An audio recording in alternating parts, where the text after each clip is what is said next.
मायराच्या school reports बद्दल विचारायचंय. Myra dialogues वगैरे तर जबरदस्त पाठ असतात तिचे. शाळेत कसं, मी तिला नंतर विचारणारच आहे हे, पण मला तुमच्याकडून शाळेमध्ये आहे ना अकॅडमिकली ती चांगलं आहे तिचं, पण तिची एक गोष्ट स्कूलमध्ये आहे ना म्हणजे ते टॉकेटिव्ह आणि कंप्लेंट्स पण खूप येतात. जेवढा तिचा अभ्यासही आहे त्याच काय म्हणतात दुप्पट खूप गप्पा मारते. म्हणजे तिचा असं मैत्रिणींचा त्यांचा तो ग्रुप आहे. स्कूलमध्ये कसं आमचा ग्रेड 2 मध्ये मी 1 आणि 2 मध्ये कसं आम्ही खूप अभ्यास करायचा, एक्सरसाइज करायचा, त्यामुळे आम्हाला 2-3 मिनिटं रेस्ट करायला भेटायचा. बोलता नाव मेडिटेशन करा, तर मॅम बाहेर जातात. तसं बाहेर गेला मी सगळ्या मुलींना बोलवते, चल या आणि गप्पा मारत.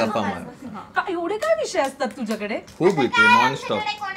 कोणाचं भांडण झालं की मग तो नवीन विषय भेटतो, काय अभ्यासाचा विषय भेटतो. मग शाळेत कधी कंप्लेंट्स अशा फक्त बोलण्यावरून?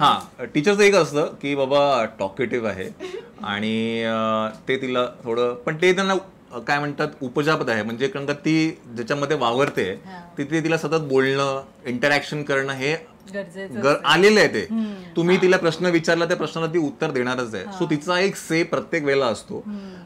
तो चुकीचा एक बरोबर आहे ही वेगळी गोष्ट आहे, but she will always give की बाबा असं आहे का. आता काल पण आम्ही डेकोरेशन करत होतो ना, तर त्याच्यामध्ये पण तिचा डॅडी आपण असं करूया का, म्हणजे बघा तुम्हाला काय वाटतं हे आपण असं थोडंसं इकडनं केलं तर. सो तिच्याकडे सांगण्यासारखी असतंच काही ना काहीतरी गोष्ट. आणि पण त्याचा प्लस पॉइंट पण आहे की ती स्कूलमध्ये प्रत्येक गोष्टीत पार्टिसिपेट करते. म्हणजे ती कुठे असं मागे लाजत नाही किंवा नको असं नाही, सगळं याच्यात ऍक्टिव्हिटी मध्ये असते. आणि मला आहे ना सगळ्या काय काय गोष्टी होत आहे ना ते मला जाणून घ्यायचं असतं. क्युरियस. मॅम मला काय नाव ठेवतं म्हणजे पंचायत नाव ठेवलं. पंचायत नंबर 1. मग माझ्या सगळ्या गर्ल्स गँगना नंबर 2 त्यांना दिले. तू लीडर आहेस त्यांची.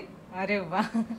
ओके. ऑफकोर्स म्हणजे मायरा कुठल्याही आई वडिलांना खूप अभिमान असतो आपल्या मुलांचा, आणि मायराने ह्या वयात जे काही अचीव्ह केलंय, अर्थात त्यामध्ये तुमच्या दोघांची सगळ्यात जास्त मेहनत आहे, तिचं टॅलेंट आहेच. कसं वाटतं आपल्या लेकीला असं बघून? खूप प्राऊड वाटतं. खूप प्राऊड. खूप म्हणजे जेव्हा आम्ही तिला मोठ्या स्क्रीनवर पहिल्यांदा बघितला ना, तो क्षण आमच्यासाठी खूप स्पेशल होता. म्हणजे आम्ही त्यावेळेला सगळी फॅमिली एकत्र येऊन आम्ही ते बघितलं होतं.